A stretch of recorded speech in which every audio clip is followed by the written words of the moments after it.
title of Ray Bradbury's short tale, There Will Come Soft Rains, is also the title of Sara Teasdale's poem, which is interwoven in the short story. The poetry was composed in 1920, after the First World War, and the short tale in 1950, just after the Second World War. As a result, it is common that both pieces to have a similar message. The poem and the short narrative warn the audience of the unavoidable outcome of humanity's extinction if war is used to settle disputes and demonstrate nature's dominance over people. The short story and the poem present a voice of hope that the rain will fall and wash away the hostility on the ground and the situation for the better. The two pieces of literature are intended for different audiences, and the topic is presented differently. The short story focuses on lovers of science fiction since it's set in a distant future with advanced technology that requires greater creativity. The story is told sarcastically. On the other hand, the poem's tone is kinder, and the issue is presented in a less sarcastic way. In this example, Bradbury put poetry within his short story. Thus, the poem's audience is similar to the one in the short story. However, the language used is basic and easy to understand because the poem was initially written for a broad audience of all ages. The poem employs a broad range of metaphorical language, such as alliteration, in the opening verse.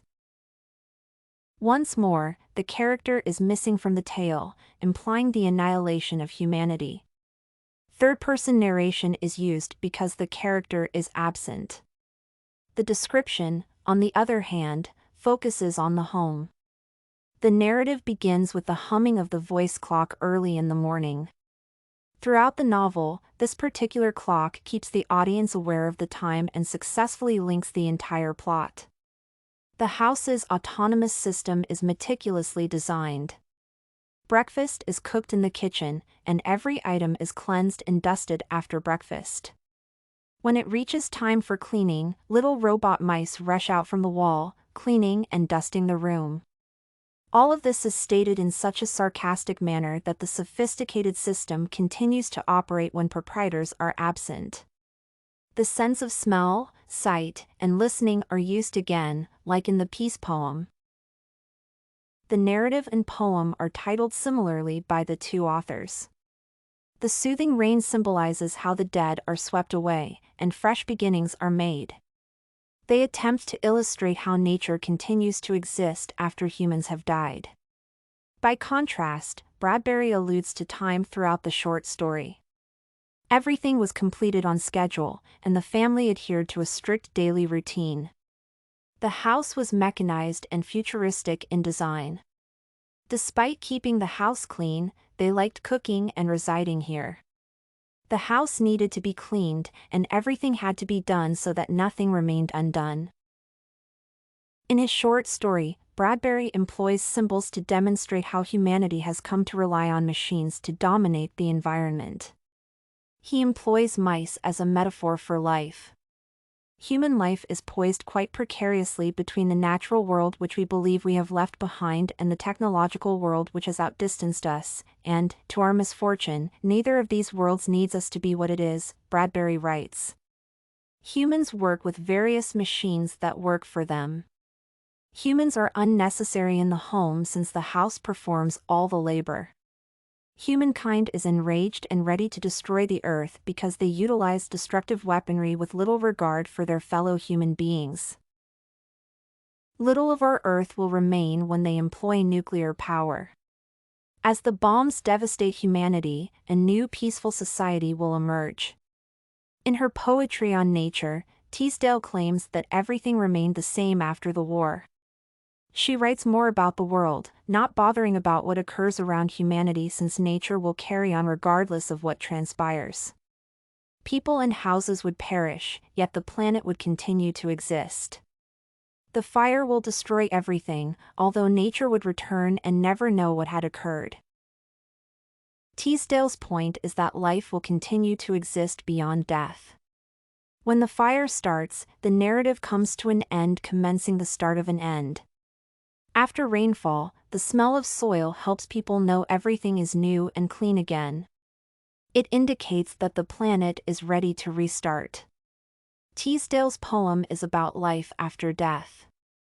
Bradbury employed the poem to express how the planet would still survive even if people were not present on Earth. He opted to educate how humans behave on Earth while simultaneously destroying one another. Nature produces beauty by itself and is never at odds with itself. Bradbury and Teasdale discuss conflict and how nuclear war would affect the world. They demonstrate that nothing will change after the conflict is done and the rain stops because nature will keep going. There would not be conflicts in a peaceful society, but humans have become extremely sluggish with machines performing the labor. They have settled into a life of searching for machines to do everything. Humans compete with one another to be the greatest until they fight and destroy one another. The two literary readings introduce humanity to ideas about the end of the universe and its repercussions. It serves as a warning that, with all of the nations and powers in existence, humanity must be ready for another battle. Life is brief, and humans must pause and appreciate everything available before it is too late. In conclusion, aside from having a similar premise, the poem is related to the short tale. The poem serves as a precursor to the short narrative at times. The short story and the poem conclude with the start of a new day, indicating the continuation of nature. They both communicate their distaste for war by depicting a future without people and nature's power over humanity, but in diverse ways. Teasdale takes a gentler approach, using many words to depict the beauty and continuation of nature where human interference is absent. Conversely, Bradbury presents the issue more ironically by emphasizing a technologically advanced mansion that continues to function mindlessly. Ultimately, nature destroys the piece of human handiwork by nearly engulfing it in flames. Bradbury used a similar name for his novel and the poem because they have a comparable topic. By incorporating Teasdale's poetry into his novel, Bradbury allowed his readers to see the same notion from a new perspective, allowing the topic to become even more ingrained in their memories.